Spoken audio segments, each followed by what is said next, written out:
Welcome to A Day in Her Life. I'm your host, Ellie Rinnick, and I am fascinated by how other women get it all done. Today on the podcast, I am joined by Ayana Lage, a Florida-based lifestyle blogger and freelance writer. I have been a longtime follower of Ayana's and am thrilled to have her on the podcast. Ayana was so kind to walk us through a day in her life as a self-employed writer and the pros and cons of working for yourself. We talk about Ayana's weekly solo sushi lunch dates, how getting up before her daughter can set the day up for success, and how relaxing at night with a good show and her husband is the ideal end of her day. Thank you so much, Ayana, for joining me on this episode. I hope you all enjoy it. Let's have some fun.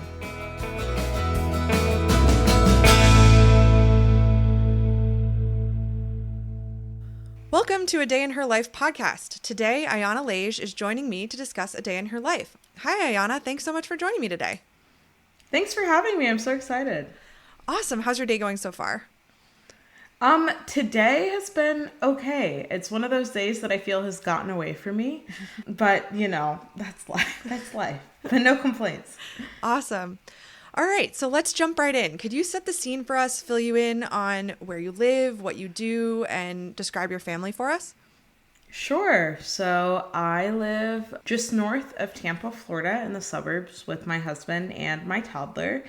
And I'm a lifestyle blogger, freelance writer, like a little bit of everything, but self-employed and kind of just take on projects that interest me. That's awesome. And if you wouldn't mind, let's go through a day in your life. So pick a day or what your normal day is, and from soup to nuts, what's it look like?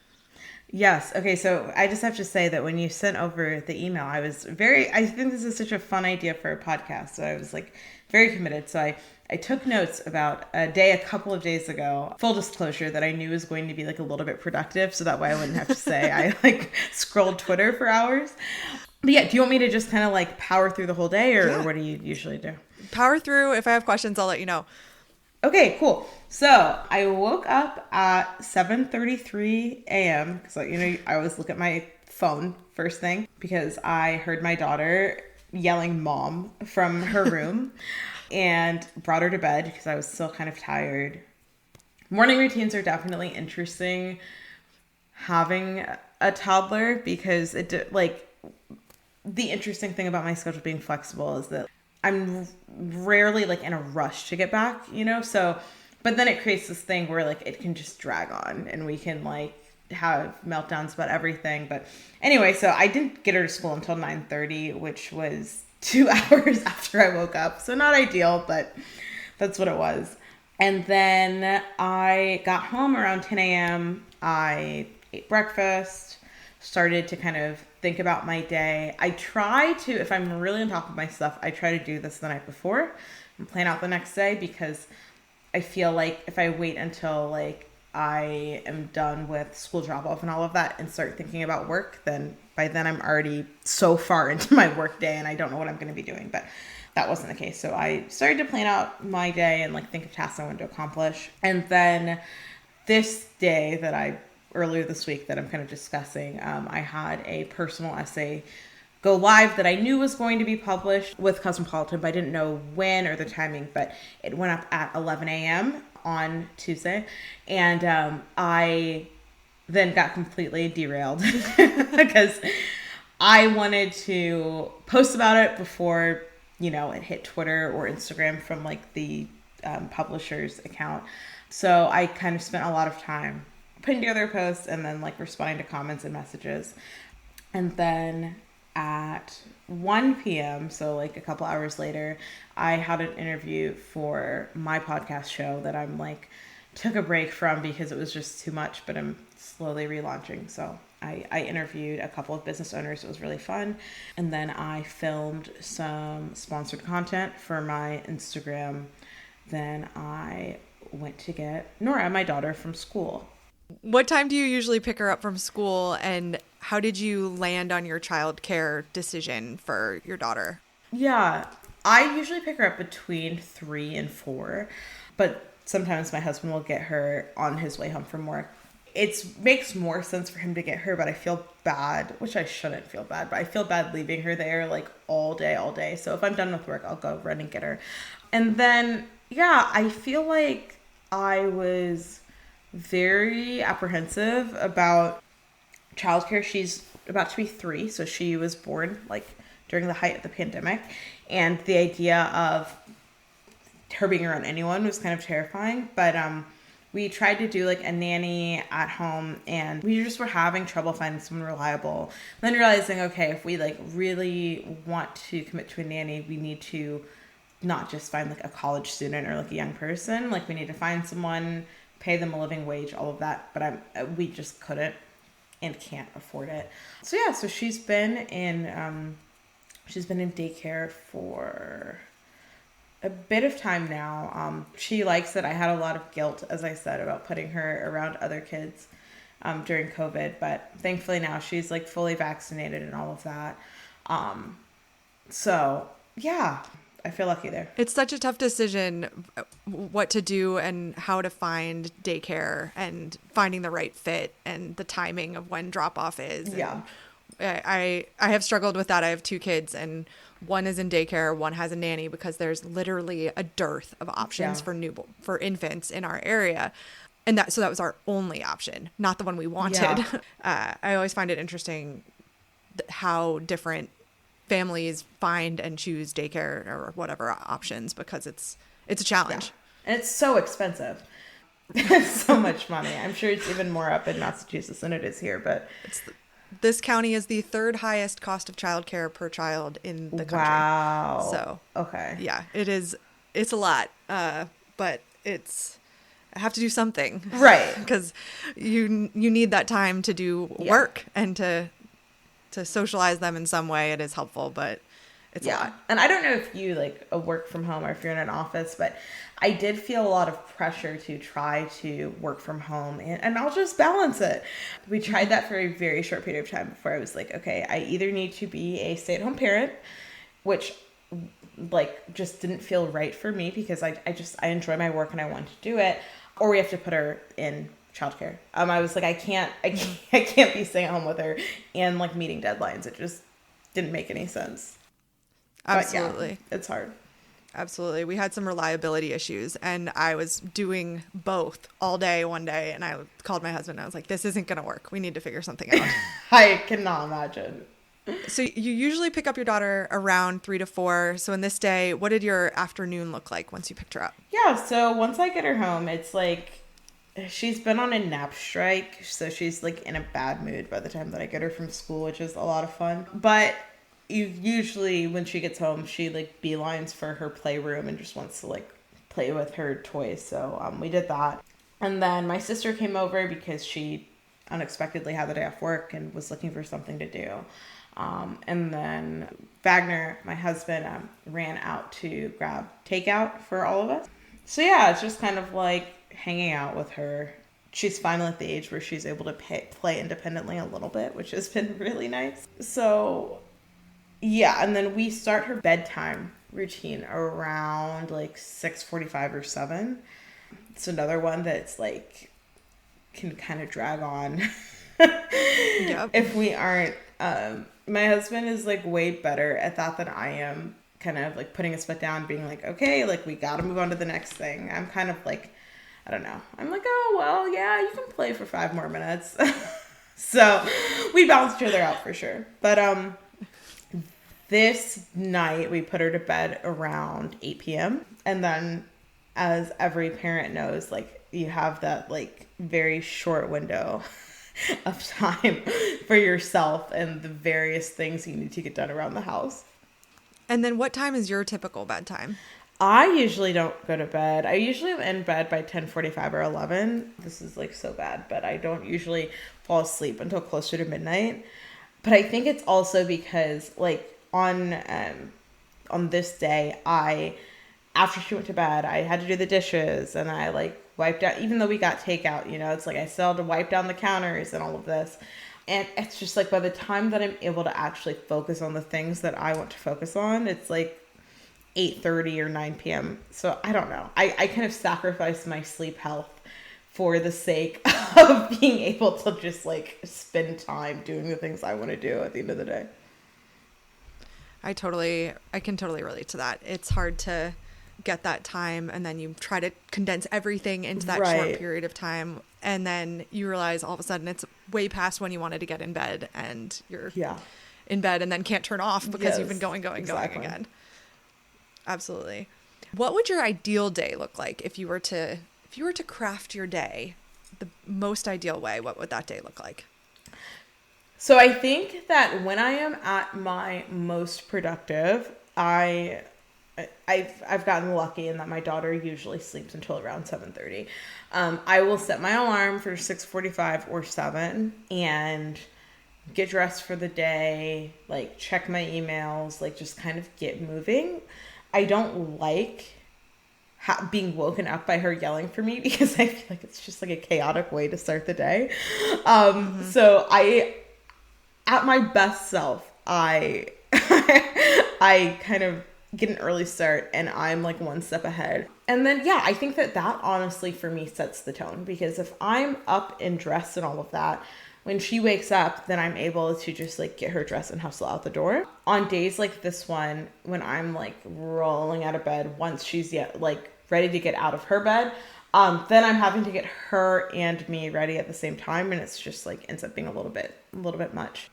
So yeah, honestly, my ideal day is one where my husband is working from home and does the morning, so I can do what I want to do. But unfortunately, that's not usually the case. But yeah, and so I think that having an early start really is helpful for me. And then, as I mentioned before, planning out my day the day before and just writing down tasks I want to get done and things I'm focusing on. It's like the beauty of being self-employed, right? But also like the biggest trouble for me is that if I don't have any firm deadlines or like things I'm trying to get done for like a client, then I'm just I can very easily just be like aimless all day. So yeah, I think that that's the biggest thing, structure for me. And then also getting up early. I take myself at least once a week on a on a solo sushi lunch date, so that could be added in to like an ideal day for me.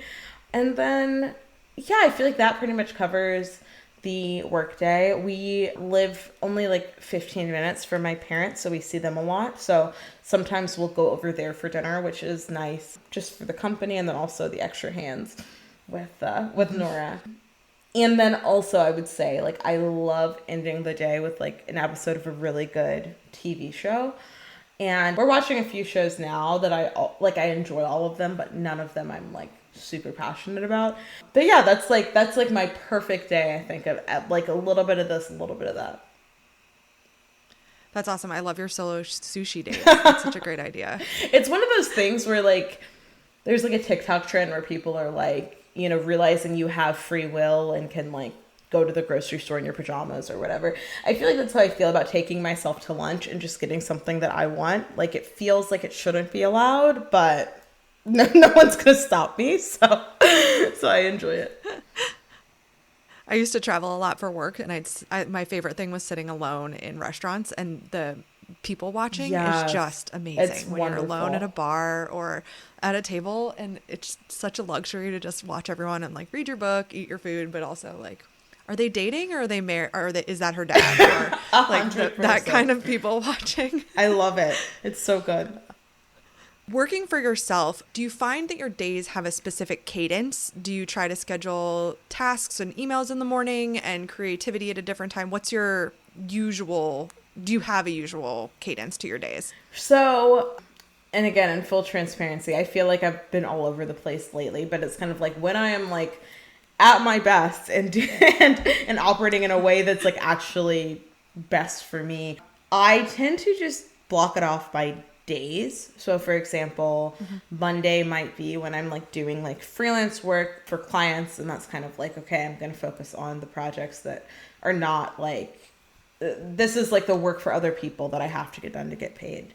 And then, you know, the next day might be just like brand partnerships and getting content done for those. And then I usually have a day that I focus on like writing blog posts, coming up with content ideas for Instagram. And then I try to build in just like free time to just anything that I'm like feeling creative about, to give myself time.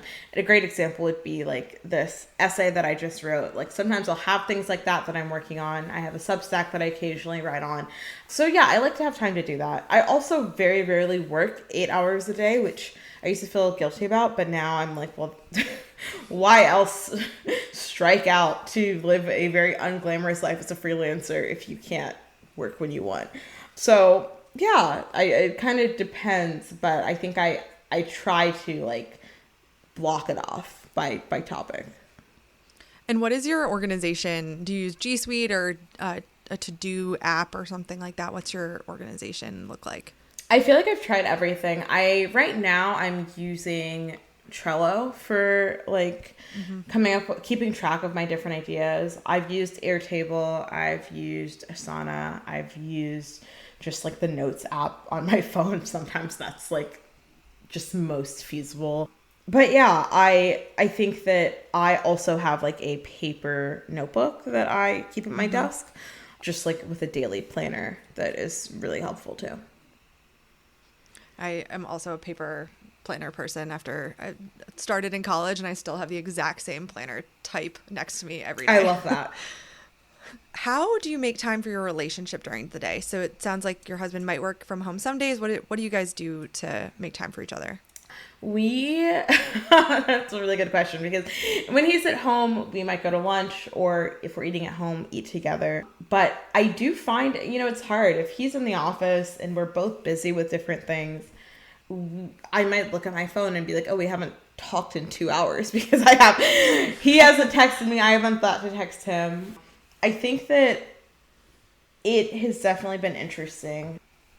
I think we try to like do a good job of really utilizing the time after Nora is in bed. Like we'll often eat dinner together after she goes to bed, which I know everyone's like, you should eat as a family, but mealtime is like a whole fight with her. And sometimes I'm just like, I'm going to negotiate with her about her chicken nuggets, and then I just need to eat my food in peace. So, but yeah, I mean, it's definitely a balancing act. But when he does work from home, I think lunch together is like the most practical, helpful thing that we do. It sounds like you live close to your family. What other relationships, or how do you build other connections during the week? If with friends or family, I know that's sometimes hard with kids this age. I have a 4-year-old and a 15-month-old, so I know the age well. Yeah.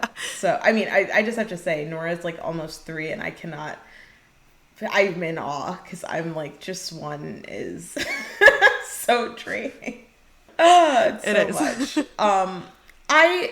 The friends question is a really interesting one, because I think I've been really wrestling with that, because I was telling Wagner, I feel like if I reach out to a good friend and say, hey, I miss you, let's get together, it's like we both pull out our phones and look at our calendars, and it's like, oh yeah, we can get dinner in 2 weeks, which is fine. Everyone's just busy. We have kids, we have our jobs, but I do kind of miss like being younger and just being able to like call up a girlfriend and be like, hey, like, let's do happy hour tonight. That's like, it's a little bit harder now, especially not being in an office and having coworkers who I like could just hang out with after work. But family is like a huge part of it. Pretty much both of us are, the majority of our like immediate and extended families live within, I'd say, an hour. So I am over at my parents' house at least a couple of times a week. We go to visit my grandparents at least a couple times a month. So it's kind of nice. I think it's also, we try to utilize our weekends to like do play dates and all of that. But it's just hard because, it's just like everyone's so busy. I totally agree. I was saying the exact same thing about texting a friend and looking at the calendar and being like, how's June sound? Literally. Literally. It's so hard with all of the kid stuff and the work stuff and the life stuff that has to happen. Yeah. What hobbies or things do you do for you throughout the day? I try to read. I've been struggling with feeling so burnt out between work and like just parenting that I don't want to think if I don't have to think. So that unfortunately translates to a lot of just like scrolling on my phone. But I think that something that I enjoy, I like to read, so I'll try to like pick up a book and read before bed. And other than that, I don't know. It's kind of hard because so much of my job involves me being on my phone. It's kind of hard to differentiate like what's what. But just like for like simple things, you know, like I have a walking pad, so I'll literally just like walk while I work. I'm trying to think. I also like am really into like reading like long form journalism, so that might be like a treat after I finish an assignment or a task to just like read something that I find interesting. But overall, it's definitely been interesting trying to remember like how to have hobbies. Yeah, I feel like those just came back to me in the last year or last year as I really prioritized trying to make time for those, because for me that it does give me a lot of joy. I have my walking pad right behind me. I love I'm it. a huge walking pad fan. It. It's such a... I feel bad that I'm not taking my dog for a walk when I'm walking on my walking pad, but I'm tempted to get him on here. That's amazing. When you think about your evening routine or your morning routine, how has that changed over time for you in the last few years, I guess, of having a kid? And what do you think about in terms of structuring that, if that makes sense? Yeah, I think that I had to really like just allow myself to let go of what productivity looked for me before having Nora, even what rest looked for me before having her, because my mornings were completely mine. You know, I was able to just roll out of bed and like work from the couch and like get, you know, started right away on that. And then I think evenings for sure, I just remember being able to, like I started my blog while I still had a full-time job. And I don't know how anyone has like a serious side hustle while having a kid and working a job, because I cannot fathom now having the time or energy for that. Before it was like after 5 p.m., 6 p.m., whatever, like I'm working on this and I feel really energized and I feel really excited about it. So I think that it isn't even so much less free time, although obviously that's true. It's also that like my energy is so much more depleted than it was then. But yeah, I mean, I think that I have tried to remember that it has gotten easier even as she's like now just like a little bit older and a little bit more independent, and that it won't be like this forever, hopefully. Allegedly, so I've heard. And for those that don't follow you, when did you take the blogging full time and start working for yourself, and how did that come to be for you? Yeah, that was March of 2019. And the funny thing is, I've been like in my head saying I need to do a 4-year anniversary post. By the time that I get it up, it's going to be May. But hey, no one will know. I won't mention the exact date. But it was the first week of March 2019, and I had a job that was a job. It was fine, but it wasn't what I wanted to do, and I didn't even know what I was hoping to do. But I had, you know, the blog that I was making like a very small amount of money from, but then I also was doing like freelance marketing and social media marketing, and I was really starting to enjoy that. So I kind of reached a point where I was like, okay, I'm literally like, hopefully none of my ex-managers are listening to this podcast, but I'm literally like working on my freelance work at my desk, and I don't think that it's fair to me or to my job for me to like be trying to do all of this. It's just too much. It's not sustainable. So yeah, I kind of just figured I'm gonna try to strike out on my own, and if it sucks or if I can't pay my bills, then I will find another job, which I feel sounds like really flip of me, but also it was kind of freeing. I'm like, this is like my one chance to try to do this. And if I fail, that's okay. You know, there will be other opportunities. But yeah, it was like the best decision I think that I could have made for myself. That's awesome. And so 4 years, congratulations. Happy anniversary. Thank you. Thanks. I was talking to someone yesterday and she mentioned budgeting. So I'd love to know, do you and your husband use any tools for budgeting, or how do you approach finances in your household? We use Rocket Money, which I like enough. And then, we have savings accounts, retirement, all of that. I feel like we are not good at being the kind of people who are like, okay, we're only going to spend $100 on this a month. Like, I just feel like it's kind of like dieting for me. It's like every time that I've done it, there's been a lot of guilt and it's just not felt great. So I would say that we monitor our spending. There will be times like we just got back from a trip for a friend's wedding and I was looking at my credit card bill like, okay, we're going to need to not eat out. Of course, I ordered takeout the day we got back, but after this, we're not eating out for a bit.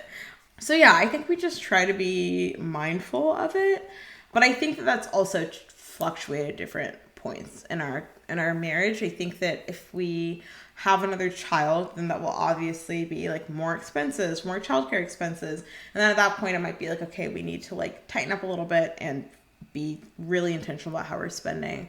When we got married right out of college, we didn't have very much money, so we were very, very like strict with ourselves about how we were spending. So yeah, I feel like it's always changing, but we just kind of try to keep an eye on it and not spend too much money. One of my goals for 2023 is to figure out our budget, or like better get a grasp on it, because I feel like some days I'll look at what we spent and I'm like, how did that number get there? And so we're kind of in the like monitoring, but also trying to figure out what is an appropriate budget for all of those things for us. So I'm always interested to hear what other people are doing. Yeah. Well, you're not alone. You're definitely I'd love to find someone who has this completely figured out, because I haven't talked to anyone who has. So once I get to that person, maybe I'll know their secret. Then you'll know. What's the secret? Then you'll know. What is your favorite part of your day, Ayana? I think that my favorite part of my day is either right when I get home from like taking Nora and I kind of have the whole day ahead of me.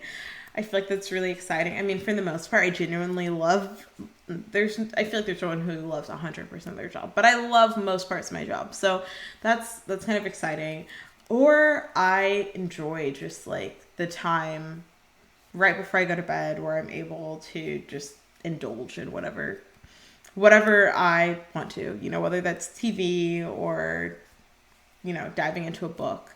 Yeah, I just kind of like the freedom there. You mentioned you really like diving into a show. What was the most recent show that you really loved? Okay, so I feel like I've watched a lot of TV recently, which isn't my usual, but we just finished Dairy Girls, which I adored. We are currently watching Ted Lasso, which I like, but the current season I'm not as big of a fan of. But that's like such a great show. And then I just binged this terrible show called The Night Agent on Netflix. It's like, I don't know that I can recommend it in good conscience, but like if you love just like really just mindless TV, it's like the perfect kind of mystery thriller type show to binge. I'll have to check Dairy Girls out. I've seen it for a while and I have been meaning to watch it. And maybe I'll try The Night Agent. Don't say I didn't warn you. Every once in a while we need something. We just started The Diplomat and I haven't been able to stop. Okay, that's so funny. We're like halfway through episode 1 and not to derail the podcast, but I don't yet get why everyone's like, I'm binging it, but maybe I just need to keep watching. At the end of the first episode, my husband was like, yeah, I don't know about this. And I was like, okay, well, I'll keep watching. He was like, fine, I'll just keep watching. And at the end of the second episode, he was like, okay, I get it. Okay, that's actually so funny. I didn't mention it because I literally have only watched half of an episode and I'm like, I don't know, but now I'm gonna go back to it. We're really enjoying it. And then, Ayana, where can people learn more about you and follow you? Yeah, Instagram is probably the best place to reach me. And then my handle is just my entire name. It's Ayanagabrilelle. Lage, but hopefully if you get to like Ayana Ga, it'll pop up. You don't have to type the whole thing. And then my blog is ayanalage.com. So it's pretty straightforward, but yeah, Instagram is probably like the best way to connect. And you mentioned your podcast is it Asked by Ayana, right? Yes, it is. It's like been on, I like fell off. It's one of those things where I was like, I'm going to do this as long as it's fun. I just had a really busy time in my life, and I felt like dread thinking about scheduling new episodes, and I was like, this isn't fun anymore. I'm going to take a break. But it's coming back in the next couple of months, hopefully. So yeah, I feel like that was like the worst possible promo I could do for my podcast, but Asked by Ayana. Awesome. And then if you wouldn't mind, I would love for you to say more about your personal essay. Yeah. Cool. So yeah, I experienced postpartum psychosis after the birth of my daughter. It was like a very traumatic, I mean, that's kind of like duh, but it was very difficult. And, I just wrote about it, for the first time publicly, for Cosmopolitan. So that's been like kind of a scary thing, but also really rewarding. So yeah, I mean, always, anytime that anyone tells me that they read it, I like feel so honored. So yeah. Thank you for sharing your story. I had told Ayana before we joined that I'd read it, and it's so important to hear those stories, to know that those stories exist, and to know that there's help out there too. And I thank you for sharing that. Yeah, no, thank you for bringing it up. I appreciate it. And I also was looking through your Instagram in preparation, and I saw the story that you posted. It was like something about coming back to life, and I related to that so much because I'm in the weaning process with my daughter, and my hormones have been crazy for the entire year. And now I feel like I'm finally like coming back into like me, and it's so true. Yes. Like once you get there, it feels like it's not going to happen for a while sometimes when it's hard. But thank you. Yeah. Once the fog lifts, yeah, it's a good feeling. Well, thank you so much for joining us, Ayana. I am so happy to have had you on the podcast, and look forward to hearing yours again, and also to continue following you. Oh, thank you so much. Thanks for having me. Thanks, Ayana.